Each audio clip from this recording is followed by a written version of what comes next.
Hello students, today we will discuss the topic electron spin and then the spin orbit interaction. Okay, so what is the electron spin? So spin orbit interaction को पढ़ने से पहले हमें electron spin के बारे में जानना जरूरी है, इसलिए हमें पहले इलेक्ट्रॉन स्पिन के बारे में पढ़ना पड़ेगा. ओके, सो बोहर सोमरफेल्ड क्वांटम थ्योरी हमने पढ़ी थी, जो रिलेटिविस्टिक करेक्शन किया था सोमरफेल्ड ने. वो वैसे तो जो न्यूमेरिकली जो है वो एग्री कर रहा था, बट कुछ उसकी भी लिमिटेशंस हैं. सोमरफेल्ड क्वांटम थ्योरी, सोमरफेल्ड ने जो रिलेटिविस्टिक करेक्शन दिए थे उसके भी कुछ लिमिटेशंस हैं एंड ड्रॉबैक्स हैं. तो वो ड्रॉबैक्स क्या क्या हैं, फर्स्ट मैंने बताया भी था आपको उस समय, जिस समय हमने सोमरफेल्ड रिलेटिविस्टिक करेक्शन पढ़ा था. तो फर्स्ट जो ड्रॉबैक है वो ये है कि इनकी जो थ्योरी है, this could not explain the spectral lines of atoms other than the hydrogen. Hydrogen के अलावा अदर एटम्स की जो स्पेक्ट्रल लाइंस है उनको एक्सप्लेन नहीं कर सका, जैसे कि spectral lines of alkali atoms which are doublets. ठीक है, तो इनको ये एक्सप्लेन नहीं कर सका. दूसरा जो ड्रॉबैक है इस समरफेल्ड थ्योरी का, ये बोहर समरफेल्ड जो क्वांटम थ्योरी है इसका, कि it this theory is failed to explain anomalous Zeeman effect. जो एनोमेलस जीमन इफेक्ट है, यानी कि splitting of atomic spectral line into 4, 6 और मोर कंपोनेंट्स. जो ये स्पेक्ट्रल लाइंस जो है एटॉमिक स्पेक्ट्रल लाइंस हैं, इनकी स्प्लिटिंग 4, 6 और मोर कंपोनेंट्स में, जबकि लाइट सोर्स को कहाँ रखा जाए, एक्सटर्नल मैग्नेटिक फील्ड में रखा जाए. In an external magnetic field है ये. सो एक्सटर्नल मैग्नेटिक फील्ड में रखने पर, जब कोई लाइट सोर्स को हम एक्सटर्नल मैग्नेटिक फील्ड में रखते हैं, तो एटम्स की जो स्पेक्ट्रल लाइंस हैं उनमें जो स्प्लिटिंग होती है उसको भी ये उसको भी जो है एक्सप्लेन नहीं कर सका. So that is the anomalous Zeeman effect. Anomalous Zeeman effect को एक्सप्लेन नहीं कर सका. तो ये दो जो मेजर ड्रॉबैक्स थे इस थ्योरी के, उनको रिमूव किया गया. किसने रिमूव किया? गॉड स्मिथ एंड उलेनबैक जो थे, जो साइंटिस्ट थे, इन्होंने 1925 में ये एज्यूम किया that an electron must be looked upon as a charged sphere spinning about its own axis. कि जो इलेक्ट्रॉन है उसको हम ऐसा देखा जा सकता है, उस इलेक्ट्रॉन को जैसे कि कोई चार्ज स्फेयर हो और वो अपनी एक्सिस के अबाउट, जैसे ये सपोज चार्ज स्फेयर है और ये जो है अपनी एक्सिस के अबाउट क्या कर रहा है, रोटेट कर रहा है. सो स्पिनिंग कर रहा है. So electron must be looked upon as a charge sphere spinning about its own axis, moving, having an intrinsic angular momentum. और इसमें एक built in inherent angular momentum होगा, एंड कंसिक्वेंटली अगर एंगुलर मोमेंटम होगा तो साथ में क्या होगा, इंट्रिंसिक मैग्नेटिक डायपोल मोमेंट भी होगा. ठीक है, एंगुलर मोमेंटम होगा तो इंट्रिंसिक मैग्नेटिक डायपोल मोमेंट भी होगा. So these are called the spin angular momentum S. ये जो हमने इंट्रिंसिक एंगुलर मोमेंटम कह रहे हैं, intrinsic angular momentum, this is the spin angular momentum capital S and the spin magnetic dipole moment mu S. ठीक है, तो अब हमारे पास जब हमें किसी इलेक्ट्रॉन इलेक्ट्रॉन जो कि न्यूक्लियस के चारों तरफ चक्कर लगा रहा है, उसकी जब हम बात कर रहे हैं तो उसमें एक तो ऑर्बिटल एंगुलर मोमेंटम एंड जो ऑर्बिटल मैग्नेटिक डायपोल मोमेंट है वो तो है ही, that is L and mu L, जो हमने कल भी पढ़ा था, L and mu L.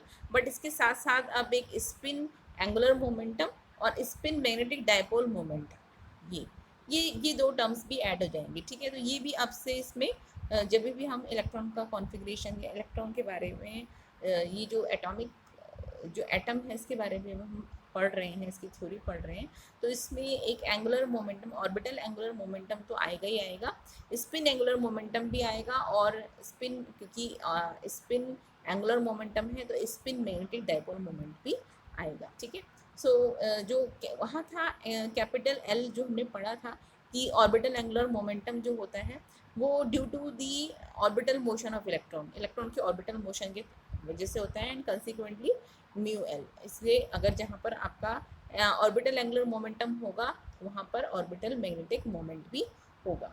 So S and mu S are in the addition to these. So S and mu S भी अब इसके एडिशन में आ गए कि जहाँ एल और म्यू एल होगा वहाँ एस और म्यू एस भी होगा.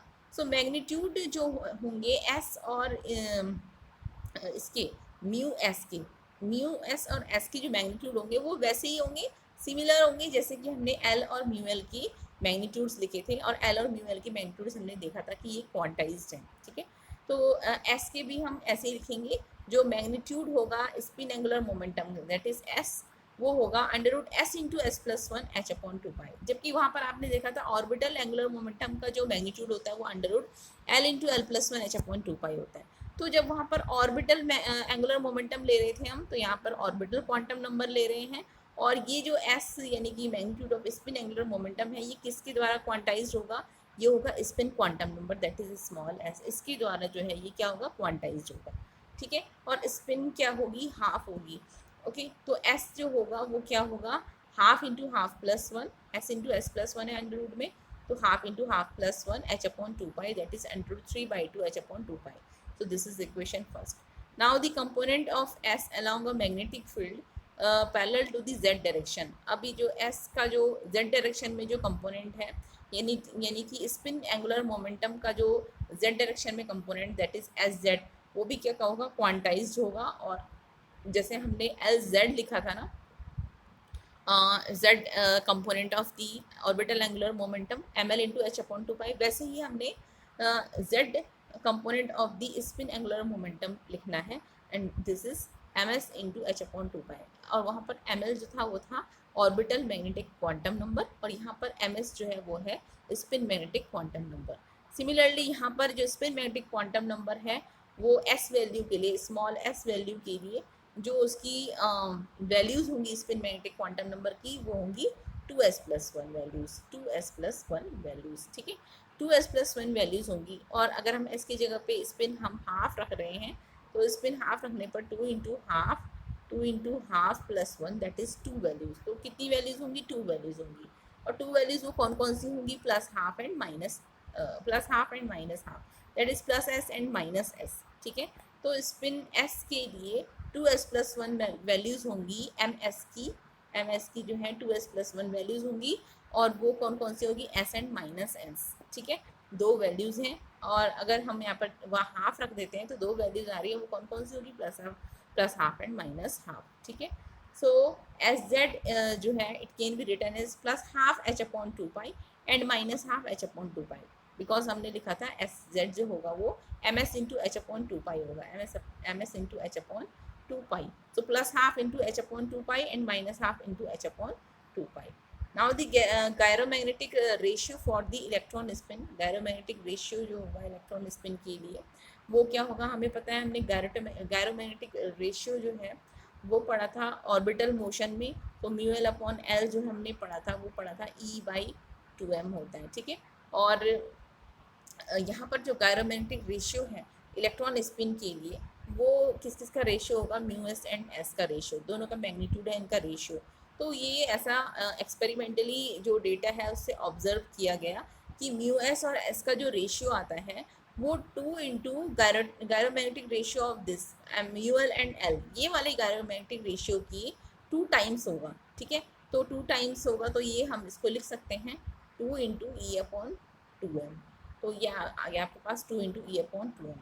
तो म्यू एस जो होगा, म्यू एस यहाँ से आपके पास आ जाएगा 2 into E by 2m into S, ठीक है। और इसे वेक्टर नोटेशन में लिखेंगे जब हम, तो वेक्टर नोटेशन में mu S vector equals to, यहाँ पर आ जाएगा साइन -2, माइनस आ जाएगा, ठीक है। माइनस क्यों आएगा, बिकॉज ऐसे ही जैसे हमने ऑर्बिटल एंगुलर मोमेंटम और ऑर्बिटल मैग्नेटिक मोमेंट यानी कि एल और म्यू एल के बारे में पढ़ा था कि ये दोनों जो हैं इलेक्ट्रॉन के लिए अपोजिट होंगी डायरेक्शन में, ये एल के अपोजिट होगा म्यू एल जो है वो अपोजिट डायरेक्शन में होगा एल की। उसी तरीके से जो एस और म्यू एस है इलेक्ट्रॉन के लिए, ये दोनों भी क्या होंगे, अपोजिट डायरेक्शन में होंगे, ठीक है। तो इस वजह से यहाँ पे एक नेगेटिव साइन आ जाएगा। So this will be mu S equals to -2 into e upon 2m into S vector, ठीक है। सो ये नेगेटिव साइन किस वजह से है ये आपको पता चल गया। So in terms of spin G factor, ये स्पिन जी फैक्टर हमने वहाँ पर भी इंट्रोड्यूस किया था, बट वहाँ पर GL था, और GL जो था उसकी वैल्यू 1 थी, ठीक है। अब यहाँ पर जब स्पिन के केस में स्पिन जी फैक्टर जो होगा वो क्या होगा, mu S equals to minus of, यहाँ हम इस 2 की जगह पे इस GS लिख देते हैं, तो GS into E/2m into S vector, ठीक है। तो इसका मतलब क्या है कि स्पिन G फैक्टर इस केस में जो है वो कितना है, 2 है, ठीक है। तो spin G factor GS is 2 here. In terms of Bohr magneton, Bohr magneton के टर्म्स में इसको लिख लेते हैं। तो बोहर मैग्नेटॉन के टर्म्स में ये आ जाएगा आपके पास, क्योंकि हमें बोहर मैग्नेटॉन की वैल्यू पता है, म्यू बी जो होता है वो होता है EH/4πm। तो हम यहाँ पर E/2m की वैल्यू यहाँ से कैलकुलेट कर सकते हैं। तो E/2m की वैल्यू जो हो जाएगी वो हो जाएगी, यहाँ इसे 2 × 2 लिख लो। तो E/2m की वैल्यू जो हो गई वो हो गई 2 × μb/h। ओके, तो 2 × μb/h। तो ये वैल्यू यहाँ पर पुट कर लेंगे तो GS इक्वल्स टू हो जाएगा, सॉरी μS इक्वल्स टू हो जाएगा आपके पास -GS into E/2m। E/2m is mu B into 2π/h आ रहा था, तो म्यू बी इसको हम लिख सकते हैं h/2π, ठीक है। तो यही लिखा हुआ है mu B upon h/2π into S factor. तो component of mu S along Z axis, mu S का जो जेड एक्सिस के अलॉन्ग जो कंपोनेंट होगा वो होगा mu S Z equals to minus of G S into mu B upon h/2π and into S Z. So ये हो जाएगा -GS into mu B upon h/2π into ये एस जेड की वैल्यू हम रख सकते हैं ऊपर, जो हमने देखा था एस जेड की वैल्यू हमने लिखी थी ये MS इंटू h/2π, वहीं से ये वैल्यूज़ हमने यहाँ रख दी है। सो MS इंटू h/2π, तो ये h/2π कैंसिल हो गया है। तो mu S Z equals to -GS mu B into mu S, ठीक है। So this is equation 5। And यहाँ पर अगर हमें पता है कि स्पिन के केस में GS जो है वो होता है कितना, 2, एंड MS जो है वो भी हमने अभी कैलकुलेट किया था, दैट इज़ +-½ तो GS एंड MS की वैल्यूज जब हम इस इक्वेशन में पुट कर लेंगे तो म्यू एस जेड जो है आपके पास आ गया ± mu B. So this is very very important and the spin electron proved to be successful in explaining not only the fine structure and anomalous Zeeman effect but also have some other effects. So other effects को भी ये जो spin है electron, यानी कि spinning electron जिसको हम कह रहे हैं कि इलेक्ट्रॉन जो है वो क्या है, स्पिन कर रहा है अपनी एक्सिस के अबाउट। तो वो स्पिनिंग इलेक्ट्रॉन जो है वो ना कि फाइन स्ट्रक्चर को और एनामलस जीमन इफेक्ट को एक्सप्लेन करता है, बल्कि वो अदर इफेक्ट्स को भी एक्सप्लेन करता है, ठीक है। तो ये इक्वेशन बहुत काम आएगी हमारे आगे, तो इस इक्वेशन को अच्छे से पढ़ लो। सो दो spin off electron was postulated, तो ये जो पोस्टुलेटेड थ्योरी थी कौन सी, ये जो अभी इन्होंने दी, ये क्या नाम है इनका, ये गॉडस्मिथ एंड उलेनबैक, इन्होंने जो ये प्रपोज की थी 1925 में थ्योरी कि इलेक्ट्रॉन को जो है हम स्पिनिंग इलेक्ट्रॉन की तरह हम देख सकते हैं, चार्ज स्पिनिंग इलेक्ट्रॉन की तरह हम देख सकते हैं, चार्ज स्फीयर की तरह, जो कि अपनी एक्सिस के अबाउट जो है रोटेट कर रहा है। तो गॉडस्मिथ और उलेनबैक ने जो ये पोस्टुलेट किया था, ये ठीक है पोस्टुलेट किया था, बट ये थ्योरी जो है, इसी थ्योरी को जो पोस्टुलेटेड थ्योरी थी, इसको डिराक ने 1928 में प्रूफ किया on the basis of relativistic quantum mechanics, ठीक है। एंड प्रैक्टिकल एविडेंस भी है इस थ्योरी का, और वो एग्जिस्टेंस में आया कहाँ से, स्टर्न-गर्लक एक्सपेरिमेंट से। तो स्टर्न-गर्लक एक्सपेरिमेंट में जो है ये प्रूफ भी हो जाता है कि जो इलेक्ट्रॉन है वो स्पिनिंग इलेक्ट्रॉन होता है, ठीक है। सो स्पिन ऑर्बिट इंटरेक्शन अब हम पढ़ेंगे कि स्पिन ऑर्बिट इंटरेक्शन क्या है। ओके, तो ये आपका जो है स्पिन के बारे में था, ये spin off the electron spin के बारे में था, ठीक है। और अब हम इसमें पढ़ने जा रहे हैं स्पिन ऑर्बिट इंटरेक्शन। तो स्पिन ऑर्बिट इंटरेक्शन क्या है, ये इंटरेक्शन है between the electron spin magnetic dipole moment, electron की स्पिन मैग्नेटिक डायपोल मोमेंट का, ठीक है, and internal magnetic field of an atom. तो किस किस का इंटरेक्शन है, electrons spin magnetic dipole moment का और internal magnetic field of an atom, ठीक है। तो इन दोनों के बीच में ये जो है क्या है, इंटरेक्शन है। ये जब दोनों आपस में जो है, जब दोनों जहाँ पर होंगे उनके बीच में इंटरेक्शन होगा। और ये जो इंटरनल मैग्नेटिक फील्ड है एटम का, वो कहाँ से आता है, it arises from the orbital motion of electron. जो इलेक्ट्रॉन का ऑर्बिटल मोशन है उसकी वजह से हमें पता है इंटरनल मैग्नेटिक फील्ड भी होता है एटम का, ठीक है। तो उस वजह से ये दोनों के बीच में जो इंटरेक्शन होता है वो इंटरेक्शन कहलाता है स्पिन ऑर्बिट इंटरेक्शन।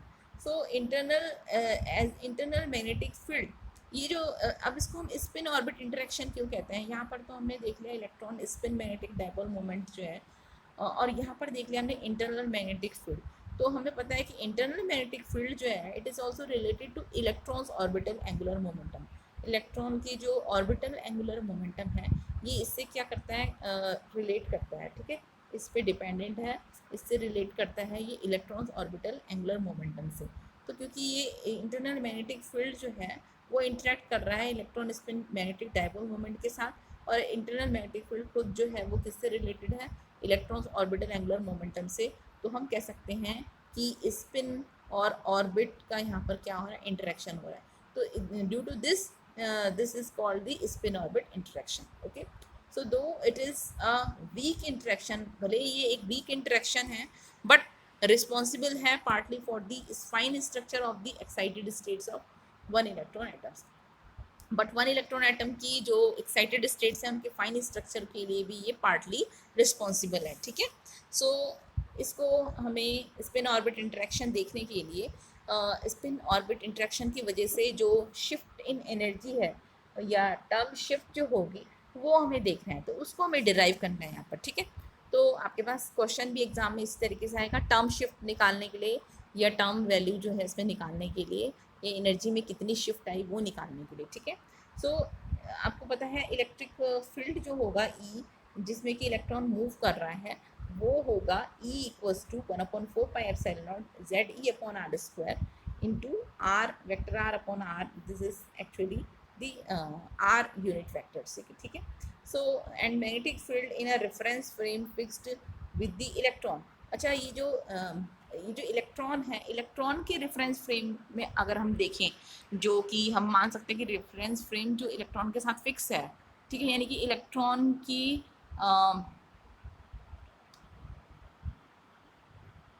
इलेक्ट्रॉन के जो है आप इलेक्ट्रॉन अगर माना किसी एरोप्लेन, आप समझ लो अगर एरोप्लेन में है तो आप भी उसी एरोप्लेन में हो, ठीक है, तो उसको हम कहेंगे कि वो एक रेफरेंस फ्रेम है that is fixed with the electron. तो अगर आप वहाँ पर हो तो आपको क्या उसमें जो है जो इलेक्ट्रिक फील्ड है एंड मैग्नेटिक फील्ड है वो क्या होंगे, तो मैग्नेटिक फील्ड जो होगा उस वजह से arising from the orbital motion of the electron with velocity v, तो उस समय जो मैग्नेटिक फील्ड होगा वो कितना होगा, वो होगा v equals to 1/c² E cross v, ठीक है। v जो है वेलोसिटी है इस इलेक्ट्रॉन की, सो ये हो जाएगा 1/c², और यहाँ E की वैल्यू जो है हम इलेक्ट्रिक फील्ड जो हमने अभी लिखा था ये वैल्यू हम यहाँ सब्सटीट्यूट कर लेते हैं। तो ये सब्सटीट्यूट कर लो वैल्यू, तो आपके पास जो है ये आ जाएगा। और क्योंकि यहाँ पर क्या है, ये है आर वेक्टर अपॉन आर है, ठीक है, बाकी ये सब ये आर वेक्टर अपॉन आर है, तो यहाँ से आर तो ये हो गया क्यूब, ठीक। तो ये वैल्यू जो है वो यहाँ पर सब्सटीट्यूट कर देंगे हम, तो 1/c² into E cross we करेंगे, तो यहाँ हमारे पास ई की वैल्यूज़ हमने रख दी है और c² यहाँ पहले से ही है, तो ई क्रॉस वी करेंगे तो ये आ गया आर क्रॉस वी, ठीक है। सो नाउ हमें पता है कि orbital angular momentum of electron जो होता है वो होता है L equals to m r cross v। So B is equal to जो मैग्नेटिक फील्ड होगा वो होगा, ये जो B है वो हो जाएगा, यहाँ पर हम m r यानी कि यहाँ m से मल्टीप्लाई कर लेते हैं और m से डिवाइड कर लेते हैं, ये हमने यहाँ पे कर लिया, तो m r क्रॉस v की जगह पे हम रखेंगे क्या, L, ठीक है। तो ये L रख देंगे हम, तो B equals to 1/4πε0 mc² r ZE/r² into L, ठीक, ये m यहाँ से यहाँ आ गया, ठीक है। So the electron and it's spin magnetic moment mu s, ये जो इलेक्ट्रॉन है और इसका जो स्पिन मैग्नेटिक मोमेंट है it can have different orientations in the internal magnetic field B। तो इंटरनल मैग्नेटिक फील्ड B में इनकी जो ओरिएंटेशंस हैं इलेक्ट्रॉन की और स्पिन मैग्नेटिक मोमेंट जो है इसका, इन दोनों की जो ओरिएंटेशंस हैं वो डिफरेंट यानी कि इन दोनों के बीच के एंगल जो हैं वो डिफरेंट होंगे। So it's potential energy is different for different orientation, इसलिए डिफरेंट ओरिएंटेशन के लिए इनकी पोटेंशियल एनर्जी भी जो होगी वो क्या होगी, डिफरेंट होगी। तो magnetic potential energy it can be written as, हम इसको डॉट प्रोडक्ट के रूप में लिख सकते हैं, तो minus mu S dot B, ठीक है।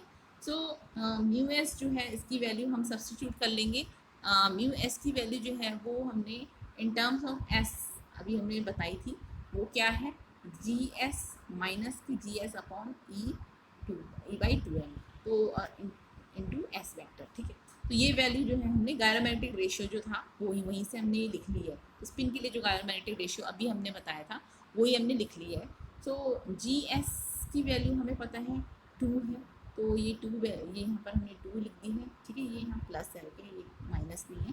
तो 2 into two E upon two M S dot B. So E by M, 2 से 2 कैंसिल हो गया, तो E by M S dot B. So this magnetic potential energy जो डेल्टा ई एल एस है वो कितना हो जाएगा हमारे पास। हम इसकी वैल्यू रख लेते हैं किसकी, यहाँ पर जो b की वैल्यू है, b की वैल्यू हमने कहाँ से रखनी है, ये इक्वेशन जो हमने यहाँ पर इक्वेशन 7 हमने, ठीक है, इक्वेशन 7 से हमने b की वैल्यू जो है वो इस इक्वेशन में सब्सटीट्यूट कर दी है। तो यहाँ पर b की जगह पे हमने सब्सटीट्यूट कर लिया है, इक्वेशन 7 देख लीजिए उससे। तो ये हो जाएगा Z e square upon 4 pi epsilon naught M square C square 1 upon are cube into S dot L. So this is energy in a frame of reference in which electron is at rest, ठीक है। तो वही है कि electron is at rest, यानी कि आप भी उसी फ्रेम ऑफ रेफरेंस में, तभी आपको लगेगा कि इलेक्ट्रॉन भी जो है वो क्या है, रेस्ट में है। तो ऐसे एनर्जी, ऐसी फ्रेम ऑफ रेफरेंस जिसमें कि इलेक्ट्रॉन रेस्ट में है, उसकी एनर्जी जो है हमारे पास ये आई, ठीक है। So on relativistic transformation to the normal frame of reference. अब अगर हम रिलेटिविस्टिक ट्रांसफॉर्मेशन देखें, जो अगर हम इसको नॉर्मल फ्रेम ऑफ रेफरेंस देखें, तो in which the nucleus is at rest, जहाँ पर कि न्यूक्लियस, अगर हम इसको अब हम अपने फ्रेम ऑफ रेफरेंस से देखें, अगर हम इस पूरे सिस्टम को, जहाँ पर हमें ये दिखेगा कि न्यूक्लियस जो है वो रेस्ट पे है और इलेक्ट्रॉन जो है वो मूव कर रहा है, ठीक है। पहले क्या था कि हम इलेक्ट्रॉन के फ्रेम ऑफ रेफरेंस से देख रहे थे, तो इलेक्ट्रॉन के फ्रेम ऑफ रेफरेंस से हमें था कि इलेक्ट्रॉन जो है वो क्या है, रेस्ट में है।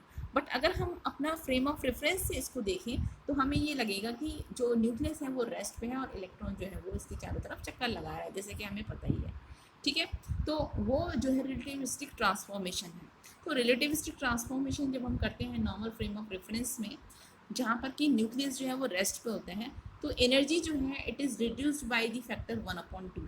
तो एनर्जी जो है, ये वाली एनर्जी, वो एक 2 फैक्टर से क्या हो जाएगी, रिड्यूस हो जाएगी। इसको हम थॉमस प्रिसीजन कहते हैं। तो थॉमस प्रिसीजन को हम अकाउंट में लेते हुए हम जो ये जो ई एल एस है, ये जो वैल्यू है, सॉरी,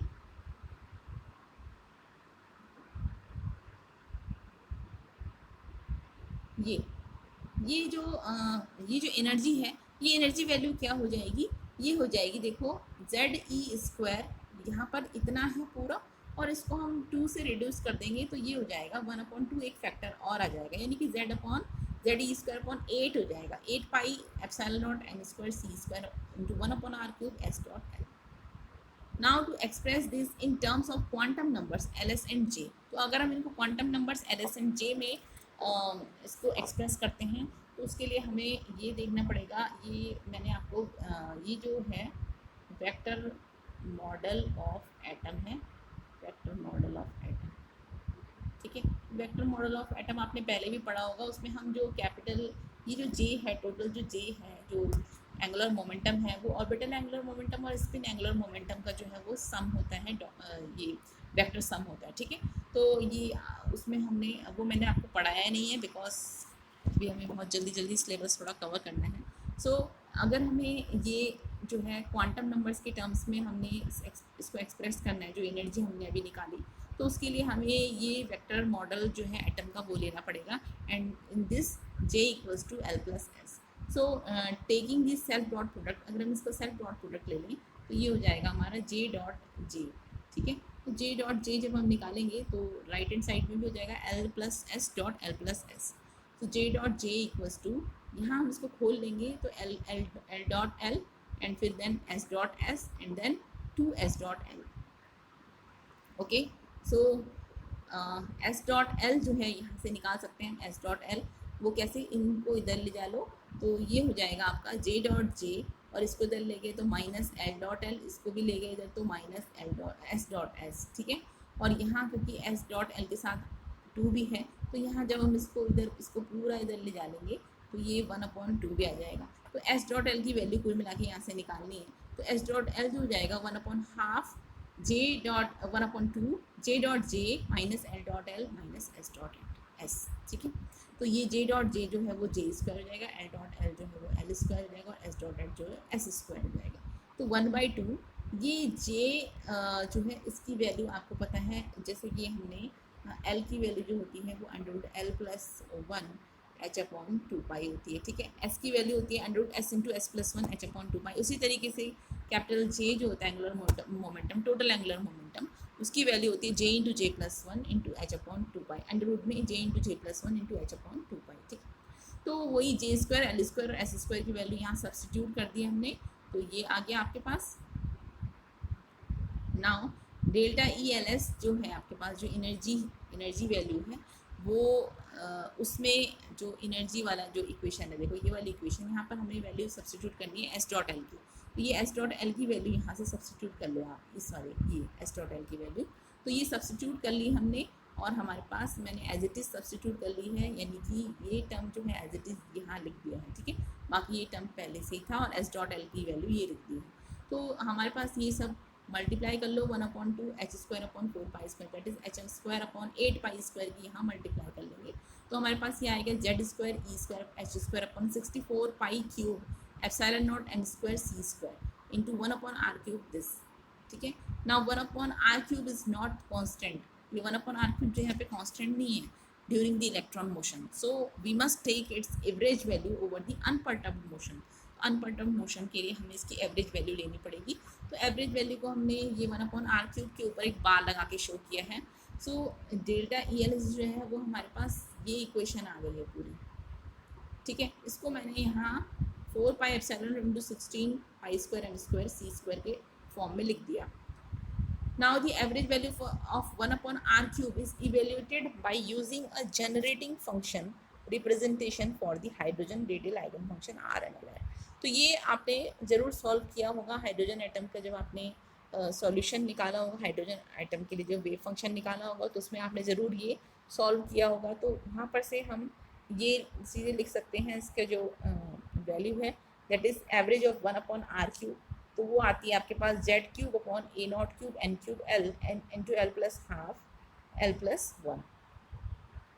ठीक है, एंड l जो होना चाहिए वो ग्रेटर देन 0 होना चाहिए, वेयर a0 जो है यहाँ पर क्या है, this is the radius of the smallest Bohr orbit of the hydrogen atom. Smallest जो बोहर ऑर्बिट है उसकी जो है रेडियस है ये हाइड्रोजन एटम के लिए, और इसकी वैल्यू होती है 4πε0 h² इंटू h²/4π² mc²। ठीक है, mc²। तो ये डेल्टा ई एल एस में हमने ये वैल्यू पुट कर ली है, तो ये वैल्यू जब हमने पुट कर ली है तो me² होगा, सॉरी एक मिनट,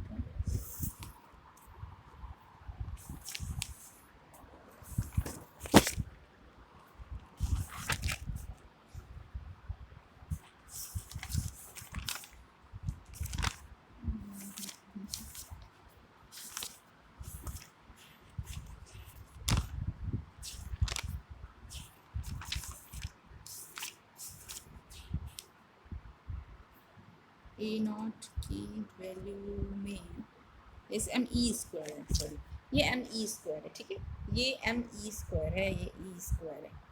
ओके, तो डेल्टा ई एल एस जो ये वैल्यू है यहाँ पर सब्सटीट्यूट कर दोगे तुम एवरेज वैल्यू ऑफ 1/r³, तो एवरेज वैल्यू ऑफ 1/r³ जो है यहाँ से पुट कर लेंगे हम, तो ये इक्वेशन जो है आपके पास बन जाएगी वो ये हो जाएगी delta E L S value, यानी कि ये जो एनर्जी हम निकाल रहे थे। ठीक है, तो ये एनर्जी ये वैल्यू सब्सटीट्यूट कर दी हमने। अब ये देखो यहाँ पर हमने इस वाली जो ये जो टर्म आ रहा है यहाँ पे कांस्टेंट टर्म, इसको हमने आर इन्फिनिटी और अल्फा स्क्वायर के टर्म्स में लिख दिया है। ठीक है, अब आर इन्फिनिटी आपको पता है ये होता है रिडबर्ग कांस्टेंट, और अल्फा जो होता है फाइन स्ट्रक्चर कांस्टेंट, और a0 में भी हमारे पास जो है m की वैल्यू m स्मॉल m भी था, यस स्मॉल m भी था, m इंटू e²। तो ये जो हम जब a0 की वैल्यू यहाँ सब्सटीट्यूट कर देंगे तो उसके बाद जो है आप उसको उसमें से दो फैक्टर आपको मिल जाएंगे, एक तो आर इन्फिनिटी और एक अल्फा स्क्वायर। तो हम इसको आर इन्फिनिटी और अल्फा स्क्वायर के टर्म्स में लिख सकते हैं। तो ये लिख करके और बाकी के जो कांस्टेंट बचे हैं उनको एज इट इज़ लिख करके Z⁴ into L plus half and L plus one, और ये वैल्यू जो है यहाँ पर है। ठीक है, तो ये आ गया है आपके पास एनर्जी वाली इक्वेशन। नाउ टर्म शिफ्ट निकालना है हमें। ये एनर्जी जो है किसकी वजह से आई? स्पिन ऑर्बिट इंटरेक्शन की वजह से। तो due to the spin orbit interaction की टर्म शिफ्ट कितना आएगा, और टर्म वैल्यू या टर्म शिफ्ट जो है मैंने आपको बताया था, टर्म शिफ्ट या टर्म वैल्यू जो है वो हम कैसे निकालते हैं, वो होता है आपके पास E/-HC। तो माइनस ये डेल्टा टी जो होता है टर्म शिफ्ट या टर्म वैल्यू, वो होता है E/-HC या -E/HC। ठीक है, तो यहाँ पर एनर्जी जो है स्पिन ऑर्बिट इंटरेक्शन की वजह से एनर्जी इतनी है, इसको अगर हम -HC से डिवाइड कर देंगे तो हमारे पास आ जाएगी टर्म शिफ्ट वैल्यू। ठीक है, तो हमने इसको -HC से डिवाइड कर दिया और हमारे पास ये वैल्यू आ गई है। ठीक है, तो टर्म शिफ्ट ये आ गया। और हाइड्रोजन लाइक एटम के लिए, यानी जिसमें सिंगल इलेक्ट्रॉन होता है, उसके लिए एस जो होगा वो +½ होगा, और जे वैल्यू जो है वो L ± S। ये भी जो है हम जब वेक्टर मॉडल एटम पढ़ते हैं तो उसमें L ± S और ये जो एंगुलर मोमेंटम है वो ऑर्बिटल क्वांटम नंबर और जो स्पिन क्वांटम नंबर है उनका प्लस एंड माइनस जब सब्ट्रैक्शन एंड एडिशन करते हैं तो हमें टोटल जो क्वांटम नंबर है वो मिल जाएगा। ठीक है, तो J = L+½ L+S and L−S। तो उसके लिए L+½ और L−½ जो है वैल्यूज आ जाएंगी J की। ठीक है, तो यहाँ पर हम इसमें सब्सटीट्यूट कर सकते हैं S = ½ और स्मॉल j की वैल्यू जो है वो L+½ एंड L−½ पर एक बार में एक ही वैल्यू सब्सटीट्यूट करनी है, L+½ या L−½ तो एक बार हम क्या करते हैं कि J = L+½ सब्सटीट्यूट कर लेते हैं और एक बार हम J = L−½ सब्सटीट्यूट करते हैं और S को कितना करना है, हाफ सब्सटीट्यूट करना है। तो इस इक्वेशन में हम सब्सटीट्यूट कर लेते हैं। ठीक है, तो इस इक्वेशन में जब हम सब्सटीट्यूट करेंगे L+½ तो L+½ सब्सटीट्यूट करने पे, अच्छा इस इक्वेशन में नहीं, केवल ये वाला टर्म हम कैलकुलेट कर रहे हैं, तो ये वाला टर्म जब हम कैलकुलेट करेंगे तो L+½ के लिए ये आ रहा है L। ठीक है, यहाँ L+½ रखना है J की जगह पे और स्मॉल s की जगह पे रखना है हमें हाफ, तो हमारे पास ये आ जाएगा L। ठीक है, ऐसे ही अगर हम इसी टर्म को L−½ के लिए सब्सटीट्यूट करें, L−½ के लिए कैलकुलेट करें, तो L−½ के लिए जो है वो L−½ के लिए हमें फिर से क्या करना है, J की वैल्यू क्या रखनी है, L−½ और स्मॉल s की वैल्यू रखनी है हाफ, तो यहाँ आ जाएगा -L+1। तो ये दोनों वैल्यूज़ के लिए इसकी जो ये वाला टर्म था इसकी वैल्यू आ गई L और -L+1। ठीक है, तो ये जो टर्म शिफ्ट हो जाएगा, टर्म शिफ्ट यहाँ पर ये टर्म शिफ्ट है ना ΔTLS, तो ΔTLS जो है एक बार हम J L+½ और एक बार J = L−½ दोनों के लिए निकाल लेंगे। ठीक है, तो दोनों के लिए जब हम निकालेंगे तो टर्म शिफ्ट जो होगी J = L+½ के लिए, देखो इसको हमने डैश से शो किया है, ΔTLS ये डैश, सो ΔT = -R∞ alpha square Z⁴/2n³ L+½ L+1 × L। ठीक है, ये रख दिया हमने कहाँ, इस वाली इक्वेशन में रखा, इस इक्वेशन में। ठीक है, इसकी जगह पे L रख दिया तो वो हमारे पास टर्म शिफ्ट आ गया उसके कॉरस्पॉन्डिंग ये, और L−½ की जो कॉरस्पॉन्डिंग टर्म शिफ्ट आएगी वो क्या आएगी, जब हम इस पूरी जो ये टर्म है इसकी जगह पे रख देंगे -L+1, तो यहाँ रख देते हैं हम इसकी जगह पे -L+1, तो यहाँ -L+1 रखेंगे तो ये माइनस से माइनस कैंसिल हो जाएगा, तो आपके पास जो आ जाएगा वो, इसको हमने डबल डैश से शो किया है, तो L−½ के लिए जो है वो डबल डैश वाला है, तो ΔTLS डबल डैश, तो ये आ जाएगा। ठीक है, और इन दोनों के बीच में कितना ये जो कितनी टर्म शिफ्ट यानी कि एनर्जी की कितनी वैल्यू जो है शिफ्ट हुई है, तो इनके बीच में हम डिफरेंस निकालेंगे तो हमें पता चल जाएगा। तो दोनों के बीच में जब हम डिफरेंस निकालेंगे, ठीक है, तो वो आएगा हमारे पास। अच्छा, ये ईच टर्म जो ये है ये हमें क्या शो कर रहा है, ये वाला जो हमने निकाला है कि जो एनर्जी लेवल है या ईच टर्म जो है ऑफ अ गिवन L या एक L के लिए जो प्रत्येक एनर्जी लेवल है वो दो टर्म ऑफ डिफरेंट जेज में क्या हो जाएगा, दो डिफरेंट जेज वैल्यू में क्या हो जाएगा, ये स्प्लिट हो जाएगा। ठीक है, एक तो डिस्प्लेस होगा अपवर्ड, एक एनर्जी स्प्लिट जो एक एनर्जी लेवल, ये सपोज एक एनर्जी लेवल है, ये दो जो है एक एल वैल्यू के लिए ये दो जे वैल्यू में क्या हो जाएगी, स्प्लिट हो जाएगी। एक जो सपोज ये एल प्लस हाफ है और एक जो है एल माइनस हाफ है, तो दो वैल्यूज़ में जो है स्प्लिट हो जाएगी, ठीक है। एक जो है वो डिस्प्लेस हो जाएगी अपवर्ड और एक जो है वो डिस्प्लेस हो जाएगी डाउनवर्ड, ठीक है।